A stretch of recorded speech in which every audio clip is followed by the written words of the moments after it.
Right, and you can watch the rest of that documentary at 6:30 tonight. It's going to be great. But it's time for us to ask that all-important question.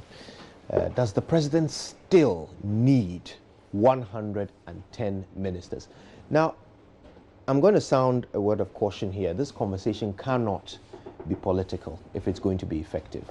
So we want to simply assess what the president's vision is, what he seeks to achieve, how far he's come along achieving that vision, and whether he still requires large numbers in order to achieve it. Joining us for this conversation, we're very happy to have with us Joe Jackson, political analyst. Been a while since I saw him. I'm excited he's here. We're also expecting Dr. Kojo Pumpuni Asante of CDD to join us here in the studio. And then we'll be connecting with Dr. Seydou Alidu, who is currently on University of Ghana campus. It's going to be fascinating stuff. But first, let's say good morning to Mr. Joe Jackson. How nice to see you again. Good morning. Good to see you too. It's good to be on the set. Oh, thank you. Thank you for making the time.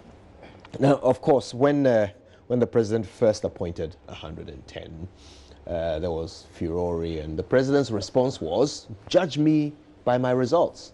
4 years from now, if I have not delivered, then you can say I appointed too many people. Now, we're 2 years into his regime, and there has been some reshuffle, but not a reduction of the numbers. At a Meet the Press session last year, I asked him directly whether he was going to trim the fat. In fact, it was a question from one of my listeners. And he said no. He said everybody he has appointed is doing a good job. And so no. And he stuck to his word, I guess. But what's your assessment of this? You've been looking from the outside in. First of all, 110, have they delivered? I doubt. Listen, they have not delivered. And the reason why, and that's really my beef with having 110 ministers. We've had very credible reports from all these, from the ministers, their deputies. The refrain is constantly, we are underfunded. We don't have the resources. We don't know what to do. Now, of course, you can leave out one or two key ministries, but it's a refrain. It's a broken record. Every time you speak to a minister of the record and you try to ask him, what's happening? Why haven't we seen more action from you? What happened to all your lofty pronouncements? There's no money. Are we shocked that there's no money? No. But then the question comes that why would you have 110 ministers and then not fund them properly? Why wouldn't we pick a few key priority areas, put people there, amalgamate the thing? I mean, why does the transport sector have to have aviation separate, railways separate, roads separate, and it goes on and on and on? Why do we need a separate minister for what do you call it, for development and entrepreneurship and then somebody to monitor things? It just goes on and on and on. And you ask yourself, what's happening? These are all underfunded. These are all complaining. And if you could interview these ministers and they would speak the truth like they do off record and not play politics, they will tell you there's no money. And my point is, why have 110 when there's no money for them? And there's a difficulty I have. Think about it. If whoever was supervising these ministers met a minister a day in a year, he couldn't make 3 meetings with the ministers. Put that in perspective. I mean, I'm prepared to bet some of the ministers haven't had the sniff of the president in how long? Simply because I think going to make their time. It's quite an assessment there. Now, you see, the president wants to approach the situation with a sort of big picture perspective. So he says it's not about the minutiae, it's about the results. It's about whether 4 years from now you can say, I've done it. Because if you can say that, then it doesn't matter how many men it took me to do it, as long as it got done. So if you look at the Agric ministry, where there's a minister, 3 deputies, and then there's another minister of state responsible for agriculture based at the presidency. I don't know whether he also has a deputy. And recently there was a minister assigned to the vice presidency. And it's not just there, you know, when you look at the state institutions, they have CEOs and 2, 3 deputies. Some institutions that have never had deputies have deputies this time around. You've missed out on the number of special advisors these ministers do. Of course, of course. So the question is this. If you take the initiatives of the president, 1 district, 1 factory, 1 village, 1 dam, 1 constituency, $1 million. Planting for food and planting for food. Those are the free 4 SHS. Yeah, if you take these and you look at the fact that we are halfway through his, or almost halfway through his tenure, would you say that the 110 ministers are on track to delivering? Okay, first of all, I'll be honest. If he delivered everything and it took 200 ministers, we would zip our lips and go night. The challenge we have is we can see all the difficulties. And some of them were anticipated and a lot of them were not. You can take the key initiatives. 1 district, 1 farm factory. Fantastic concept, right? And there's a lot of talk. But how many, 2 years down the line, how many factories are on the ground and operating? Not that many. Not that many. And you may put a political spin on it. You can say what you like. You've got to ask yourself, some 20 months into this administration, considering how much they were in a hurry to create jobs and how much the young and the people of this country are desperate for jobs. 1 district, 1 family, 20 months later, has really delivered remarkably few jobs. So we have a challenge there. Look at the issue of 1 dam, 1 village, 1 dam. I'll be honest with you, that is the single most exciting project that I thought we had going, because it had the capacity of changing the face of agric in this country from being rain-fed to irrigation-fed, and for increasing productivity and a lot of things. Some of the dams have been started, they are uncompleted. Nobody has come to us to say, these are the dams that have been constructed. This is the acreage of farming that has now been added. And there's sometimes a distortion of the statistics. How much of this farming was there already? What has been added? What is the productivity? And if you don't count it, it doesn't exist. So we're asking ourselves, what's on the ground? And there's a lot of talk up and down, partisan politics, but we really are yet to see again this delivered. And so as you go on and on, you can't help but come to the conclusion that 20 months, not a lot of exciting things have happened so far. And we say this cautiously because of the speed and the hunger, and the president himself said, I am in a hurry. So why do you think the president, in spite of all of that, And in spite of, you know, his promise to properly monitor, evaluate his ministers and remove those who are not performing, why is it that in spite of that, the best we've seen is some sort of mini reshuffle with the promise of another one later, and it's 2 years into his tenure? You know, what's the reason? I would say that sometimes when you have too many direct reports, when you have too many people who are running around, sometimes stepping over each other's toes, such a thing could be the reason. And if I had a chance to speak to the president, as I was speaking to you, I will ask him that, are you sure that having that many people, having that many direct reports, having so many overlapping or seemingly overlapping responsibilities, isn't that detracting from your ability to prioritize and to hit the sweet spots and to get us some quick wins? And that's a question he has to face directly.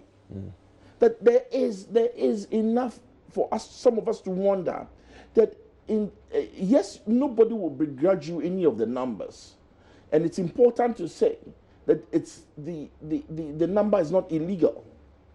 But here again, and there's a proverb oft quoted that says, "Too many cooks spoil the broth." In this case, aren't there too many cooks? Aren't they running over themselves? Politicians have notoriously huge egos. Politicians are notorious for turf wars. And these detracting, maybe, just maybe, the large numbers are taking away from the ability to achieve those excellent and exciting vision that the president put across. So this topic we have is a really relevant one. Huh? Indeed. It's a really relevant one for us to think, if I run a business, if I run an institution, and I had so many people in what I call senior management, running over themselves, some of them complaining, some of them working hard, wouldn't that detract? Wouldn't it be better to shrink it, have a smaller force, but more potent force, more empowered force, more focused force? Important questions. Now, I want you to watch this, okay? Just last week, I had the privilege of speaking to Dr. Charles Mensah of the IEA, and I brought up the same issue for his consideration. Let's check out what he had to say about it. We currently have a president who appointed 110 ministers. He created 2-3 deputy positions for some of the portfolios. In state institutions, he's appointed 2 deputies. He set up the Coastal Development Authority with 3 deputies to its chief executive. This is a president who does not shy away from creating jobs for the people around him.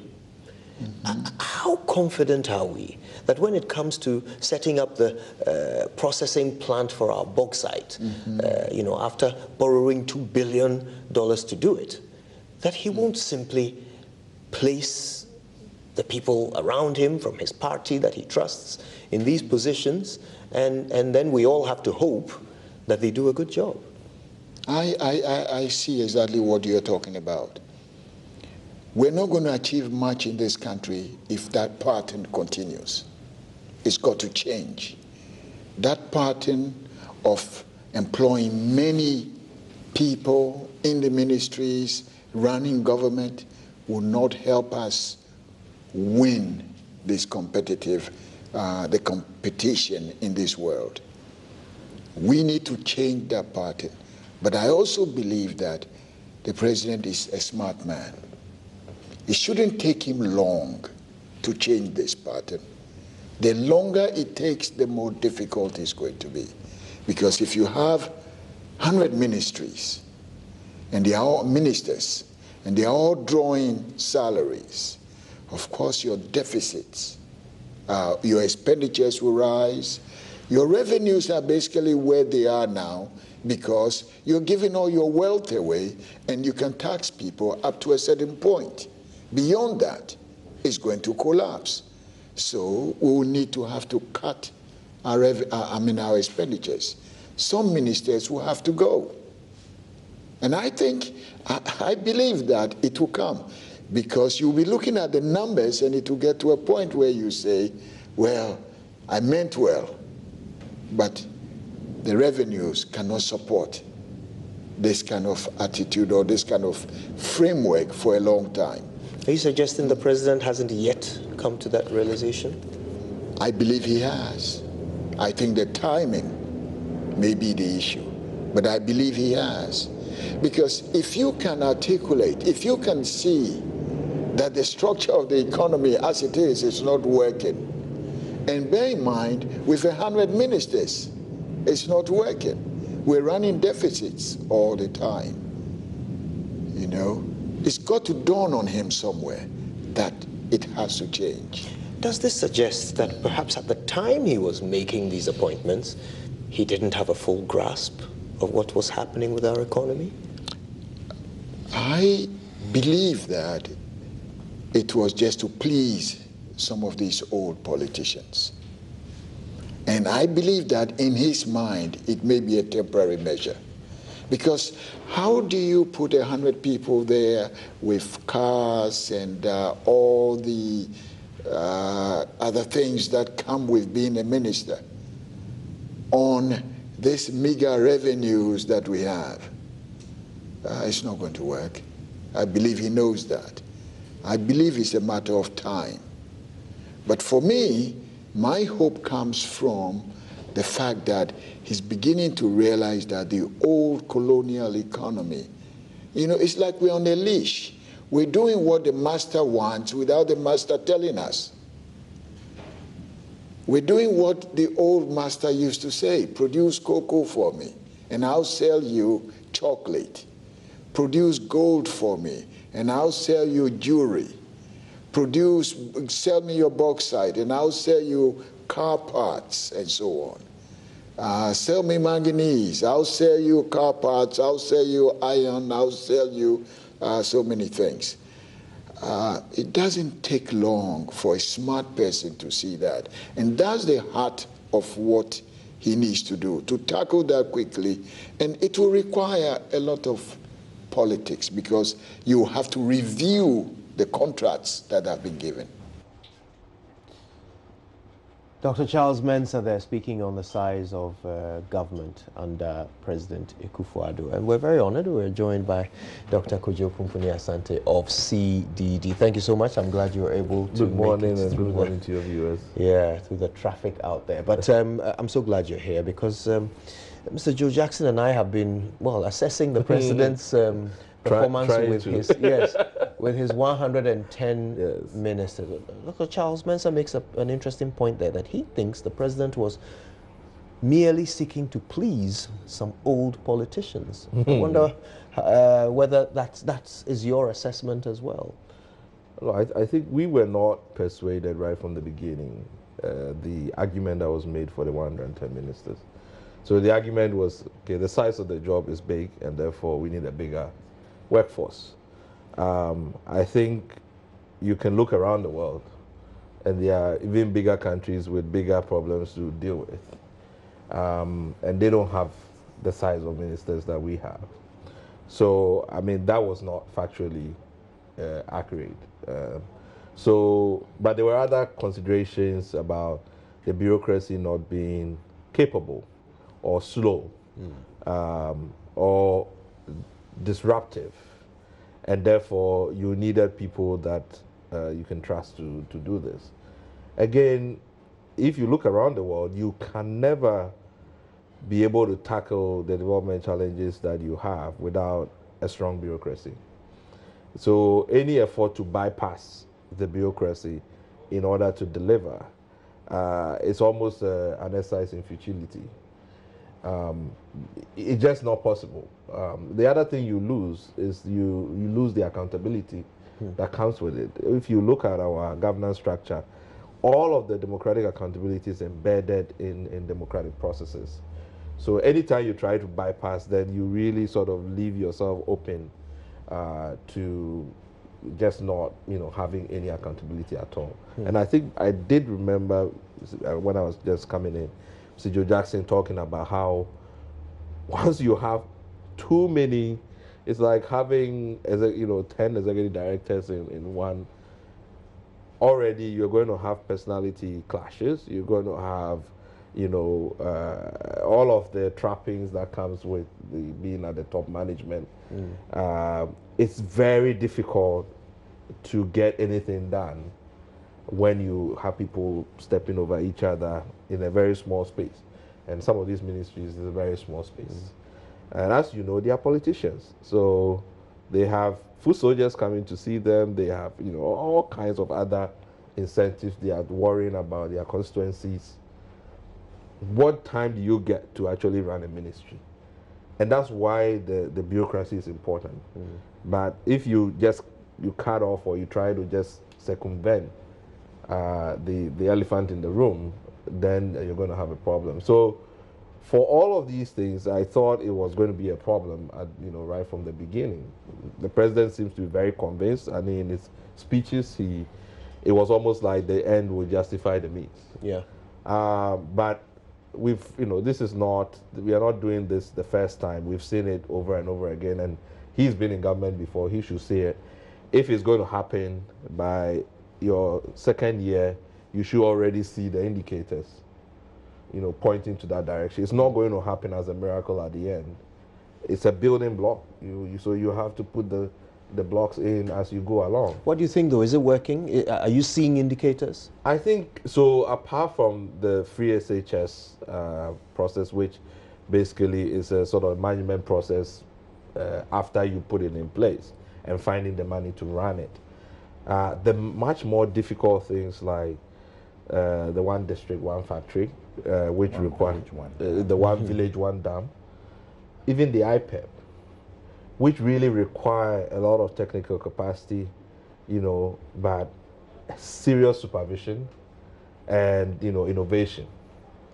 And those ones, they are not working.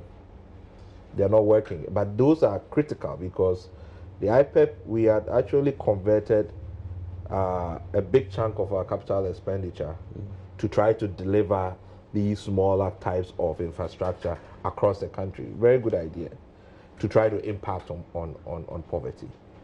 So it has to work. And if you read the recent Ghana Living Standard Survey or even the UNICEF report on inequality, you compare what has happened in the last decade, our reduction of poverty is almost all stagnated. It's moved like 2 or 3 points. Meanwhile, if you compare to what we achieved from 91 to I think 2012, 2013, we have poverty, that was 50% reduction. So we are not, it's almost like we've gotten to a point where we are not really making a big impact on poverty, inequality. Inequality is rising. So these kinds of interventions are critical to those things, if you're talking about the well-being and the welfare of Ghanaians.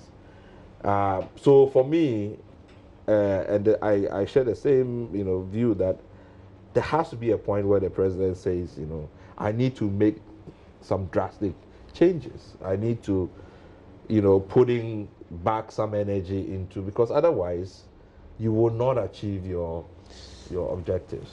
Mr. Jackson, what does it say that the president has not made drastic changes yet?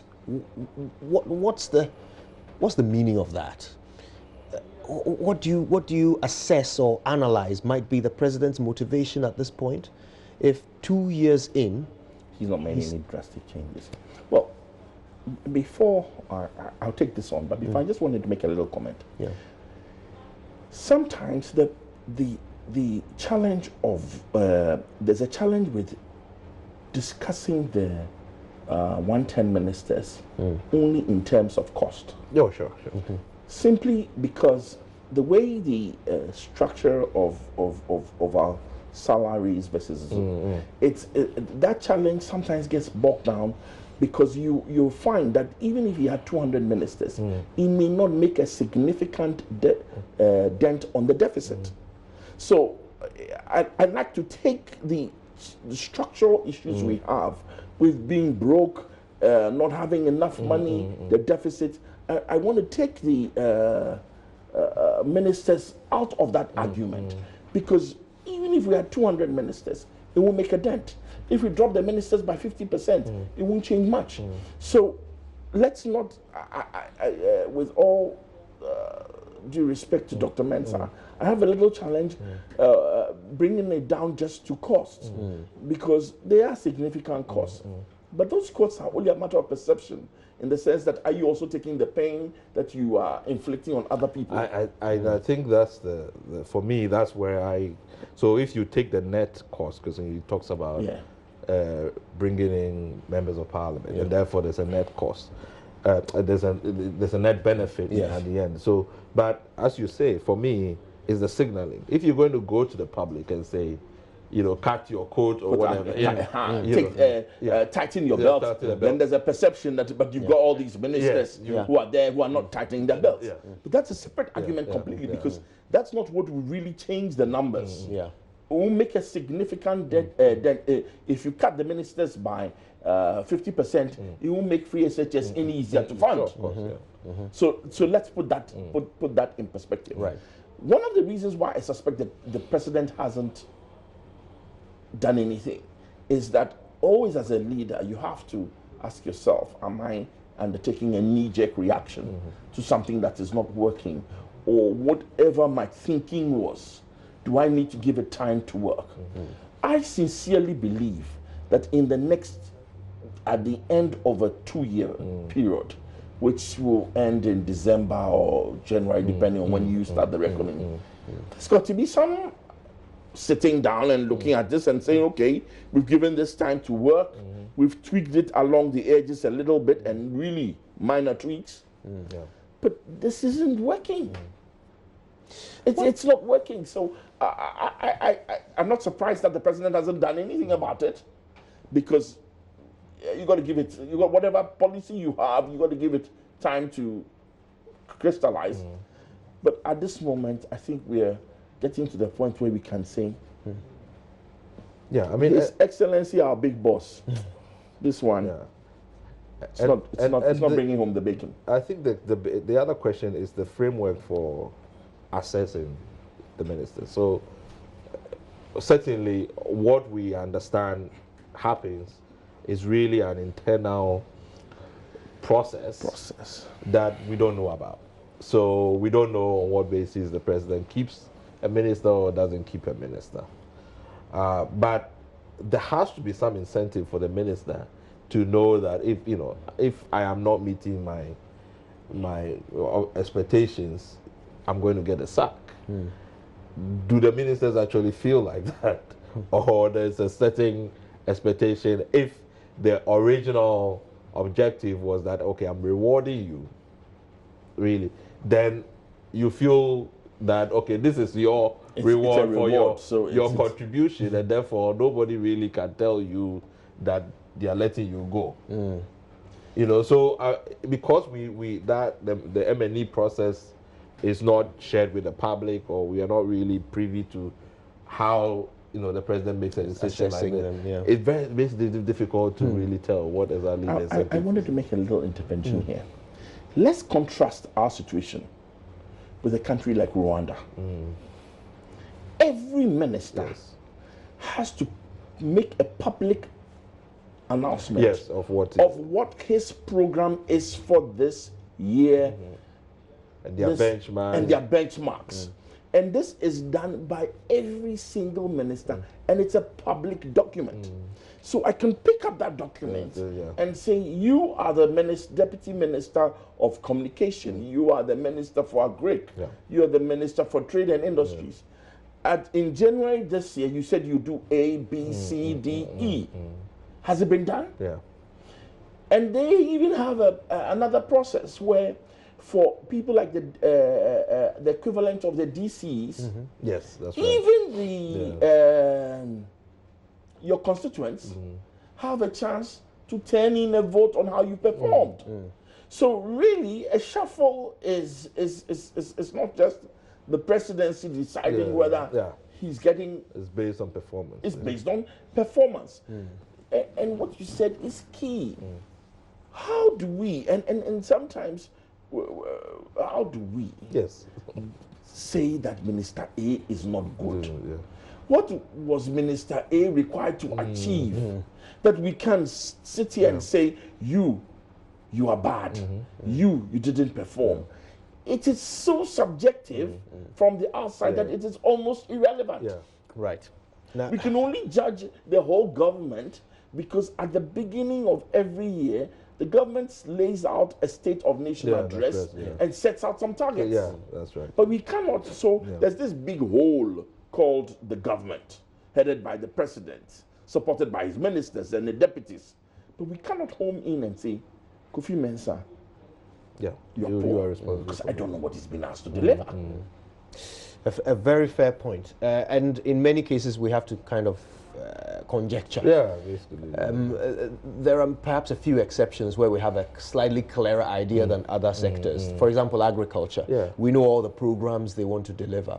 They've talked about plentiful food and jobs, and you know how one district, one factory is supposed to feed from that. And so there is a bit of an image of what is supposed to be happening there, and some sense of a timeline. I mean, we can figure out that if you want to create this number of jobs by the end of your tenure, 2 years in, you should have done A, B, and C. We can do a bit of that in a moment. But I want us to first look at the motive. Dr. Charles Mensah made his suggestion that he thinks perhaps the president is just trying to please some politicians. But I wonder if that's true. I want us to look at what he's done outside the ministries, appointing to all other positions, state institutions. We've seen him appoint CEOs and 2 deputies in institutions which historically have never even had 1 deputy. There's a deputy director general at the National Lotteries. The Coastal Development Authority has a CEO and 3 deputies. I want us to assess the motive dispassionately here. What's on the president's mind? Is he creating jobs for the boys? I think you can't. I mean, and the worst part of it is that in some of these state enterprises, they've not made any profits. Actually, they've been leaking, you know, and a real drain on our public purse. So it doesn't make sense that you actually add to the numbers. you want it to be slim and more efficient.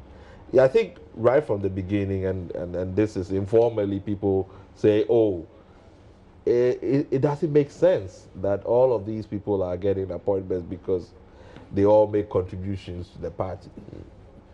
Now, that always presents a problem, and we've already seen that. If I was at the State Enterprises State Enterprises Commission summit recently, where they had brought the CEOs, and I mean, when you look at the report, the annual report for the year, in terms of what we have put in and what we are getting out, it is a sad story. But this has been going on for decades. Yeah. All right. But all of those people are going there. They are revising all board allowances. They are be paying for subcommittee meetings. They pay for transportation. They are actually boards that really have their own offices in the building. They come to work at the same time that the CEO is coming to work. So if you take that, then there's an expectation from the people who are also going there that this is a reward, that we are coming to recoup our investment from our contribution to this. So that is in the board allowances and travels and so on and so forth. Obviously, when you get that, first of all, you're definitely not going to get an efficient company that actually produces results. So I think there's evidence that, okay, and sure, politically, you expect that would happen. You know, that people will get these appointments because of whether it's is monetary or whatever contribution they made to the party. But how then do you discipline those people to deliver? Because if that is the choice you make, then you have to still, because this is a public job, they are there because they want to deliver something for you. How do you discipline them? How does even one minister, so how does the Minister of Energy discipline the CEO of GMPC when all of them consider their position as rewards? Or even between the board chairman, who is appointed separately by the president, and the CEO, who also thinks that, well, you know, we all made our contribution, we are here. I think with the GNPC, we are choosing a particularly problematic example. Yes. I haven't even talked about the board. We're choosing a particularly problematic example. Yeah. And sadly, there are quite a number of such examples. Let me take it's a one calorie. Maybe that might be How crying you here? that might be a better example, but I honestly, I mean, forgive me, but when it's a nightmare, then I will see the minister disciplining the GNPC boss. Well, so you've given us quite a lot to think about, and you continue to do so. I want to bring you into the conversation, okay? So why don't we open the phone lines? The question is very simple. Does the president still need 110 ministers? But also, let's see, what are the effects of having a large government? Are there some positive effects that you are seeing and feeling in your life? Or are there some negative effects? Can you connect it to things like this increase in vigilantism? Is it creating a certain atmosphere where everybody thinks they deserve a job because jobs are being created, quite prolifically? Is that an English word? Yes. I've made it an English word. So please call us. Let's talk. 0302 211 691 or 692. Okay, 0302 211 691 or 692. Does the president still need 110 ministers? Abdul-Fattah is calling us from Tamale. Abdul, how nice of you to call. Good morning. Good morning. Tell us, what's on your mind? Yeah, first of all, Mr. Kojo, I must thank you very much for the good work you are doing. We really appreciate how you are doing for Mother Ghana. And then my regards to your panel, they are doing a good job for it. First of all, the size of the government is unprecedented in the Fourth Republic. We've never had such kind of large size of government. And this government is rather draining the purse which he pretends to be protecting Ghana purse, the public purse, but rather they are draining it. So as one of your panel said, it's just a job for the boys. Because if you can quite remember, as they touted themselves to be competent people use less number to run an economy, but rather using a large size of governance to run an economy is rather super incompetent. So what we are saying is that this government has just come to loot a share for his people. So what we are saying is that Ghanaians are watching them. They should always pretend that what they are doing, Ghanaians are pleased with that, and they come to 2020, inshallah, Ghana will drive them away, and President Mama will come back again. Thank you for calling us, Abdul-Fattah in Tamale. Do you agree with him? Do you disagree? I want to hear you. John Kisau is calling us from Kajebi. John, did I say your last name correctly? Oh, we've lost John from KJB. But you can call us too, okay? The numbers remain the same, 0302 211. Let's see those last three numbers again. 0302 211 691 or 692, okay? Call us. Kojo Mensah is calling us, I think from Takrady. Kojo, good morning. Oh, we've lost that one too. Please keep calling. We want to hear your voice. Adam is on the line now. Adam, good morning. Yeah, hello. Hello, Adam Fuseni. Yeah. Good morning. Thank you for calling. Where are you calling us from? Please, I'm calling from Tamale. Tamale. Right. Talk to me, Adam. Okay. The president 110 ministers, I think is incompetency. Because if you say that your predecessor was incompetent, while we were using somewhere 89 ministers, and he did so many things in the country, you who came right now, you have to do things efficient. But even with the 110 ministers, there are so many problems still in the country. Somehow, jobs have been created somehow, but things are not even moving right in the country. Actually, so many things. And some of the things that they've attempted to do, like restoration of the nurses' allowance, now we don't know what we are going to say about it. And with the free senior high school, this time that is one thing that the government has been always boasting about.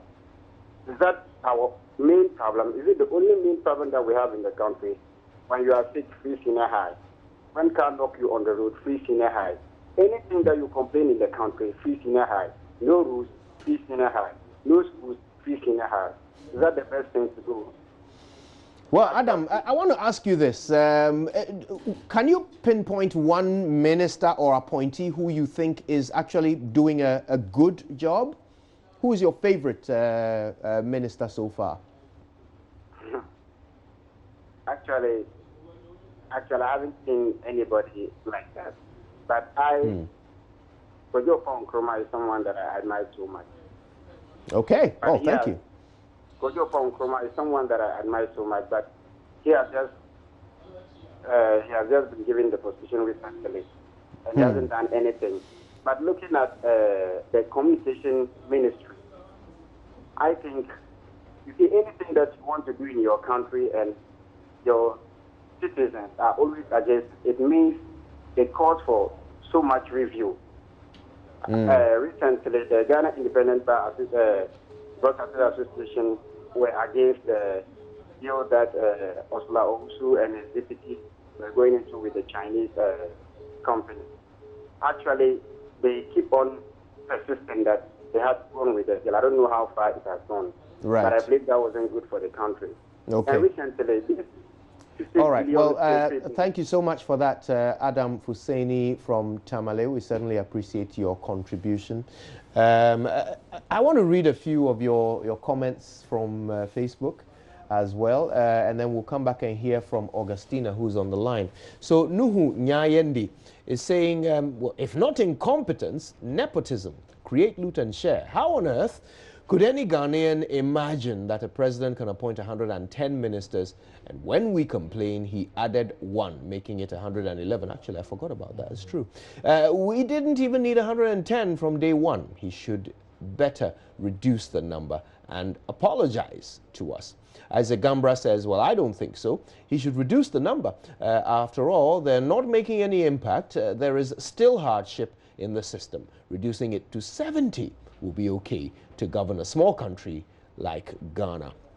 Several replies to that one. Ryan D. Rapadict says, I don't care if he used 24,056 ministers. How is that going to help me get food this morning? That's from Hungry Ryan there. Jadu Komla Kutriako Mama says, Masa, youth are unemployed, youth are hungry, and you're giving money to those lazy so-called ministers? How many ministers do China have? Yeah, good question. Okay, Edward Biney says, since GES is cutting subjects to 4 coming next academic year, so shall it be for our ministers, because 110 is absolutely too many to memorize their names for academic purposes. Yeah. Alhassan Razwale says, the small maths I learned back at school was that when you have a piece of land and you ask 3 people to sweep it, and it takes 2 days, how many days will it take 5 people to sweep the same piece of land? The number of days in that scenario drops. But this doesn't apply to Brapini government. Okay. All right. Gershon Bless Jojoji, I hope I've said your name right, says, Nana Yankanasem can even add more. When we asked him to reduce them, he got angry and added 1. Direct this question to him. He is the commander-in-chief. Yes, all right. Well, let's take Augustina Balara, who is calling us from Sunyani. Augustina, thank you for waiting. We're so glad you've called. Tell us what's on your mind. The 110 ministers Okay. Yes, go ahead, Augustina. We're listening Okay, to you. Yeah. The 110 ministers, to me, is uncalled for. It's too much. They have to reduce the number. They have to reduce the number. This government, to be frank, has brought a lot of woes to Ghanaians. People sleep, they don't sleep. Banks are closing. It's even causing more unemployment. Banks are closing. People deposits are there. They can't get their deposits. You sleep, you cannot sleep because you don't know what will come of you the next day. So it's better for him to do that and even work seriously on the banking sector to let people recover their money. If a bank is closed, then the customers should get their money back. Augustina, thank you for sharing your thoughts. God bless you. Right, Norbert Timbila is calling us from Paga. Norbert, how are you this morning?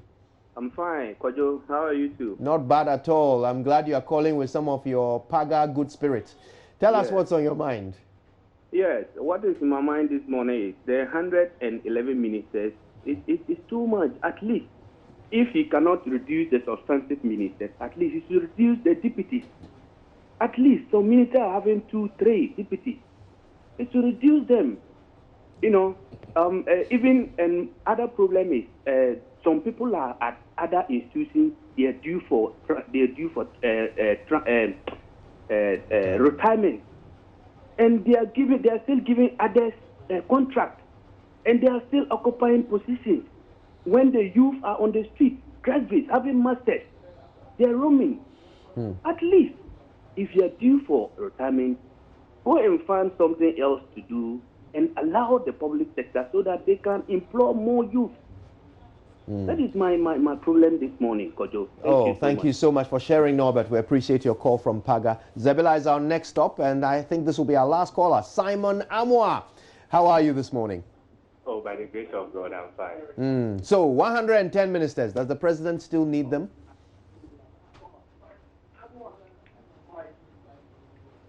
Hello, Simon. Can you hear me? Yeah, I can hear you. Good, good. Listen to me on the phone and not on the television, okay?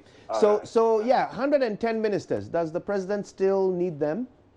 If the president is insensitive, everybody can attest to the fact that if you have your personal business, you would not in any way commit this blunder. This is wrong. This is incompetent, as they described in the past. You can't do that. It doesn't make sense to anybody. If, let's even truth be told, if these ministers are working and we are seeing it, we will not even complain. But if nothing is being done, everything is being messed up, then we have the gas to complain. So this is my situation. Thank you for sharing your situation with us, Simon Amwa, calling us from Zebila there. Okay, so is there not even one person who thinks that the 110, now 111 ministers is actually a good choice and that the president is on the right path?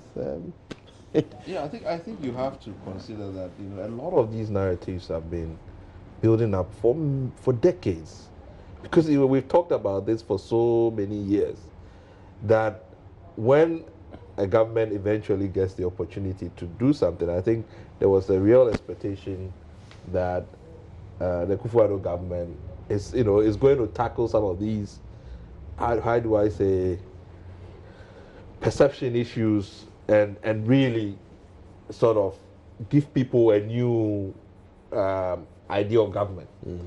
And therefore, it was quite a shock to people that it went completely the opposite.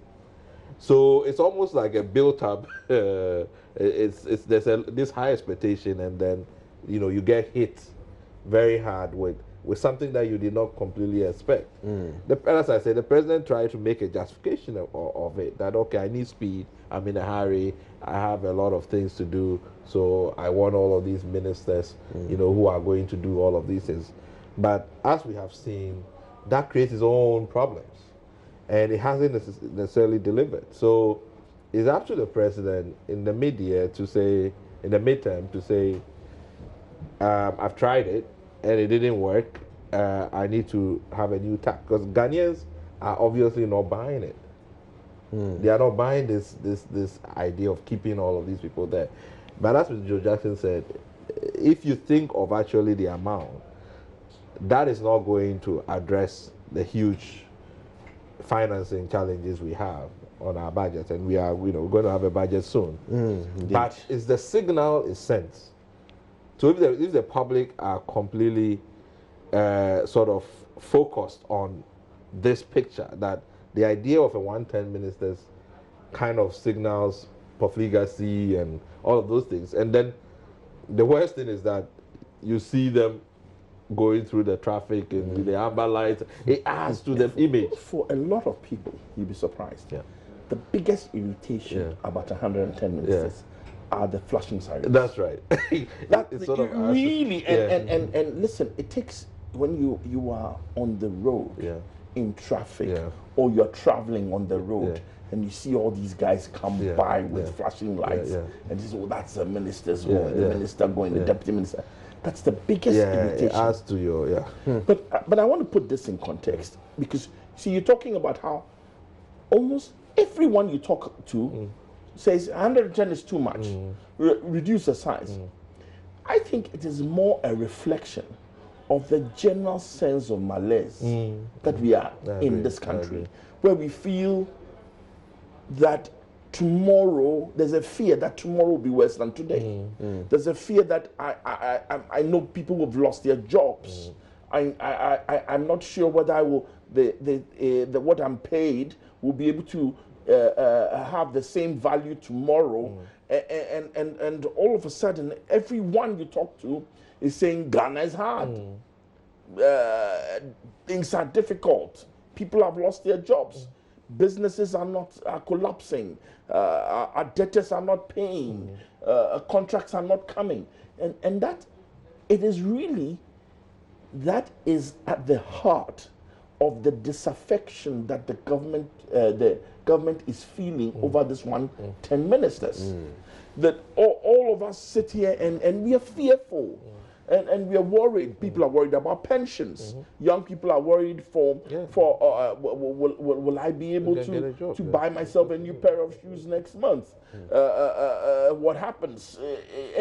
And you see, we have an articulate president who sketched out a really fantastic vision.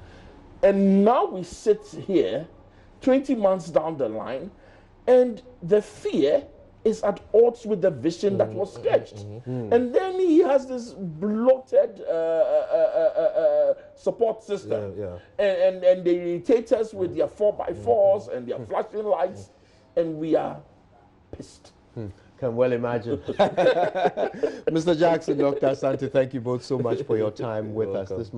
This conversation has only begun. The president says give him 4 years. At the end of it, assess him and decide whether he made the right choice with his 111 ministers or not. But at the same time, he also says be citizens and not spectators. So if he says wait till the end, is he not asking you to be a spectator? Well, that's all for you to discuss.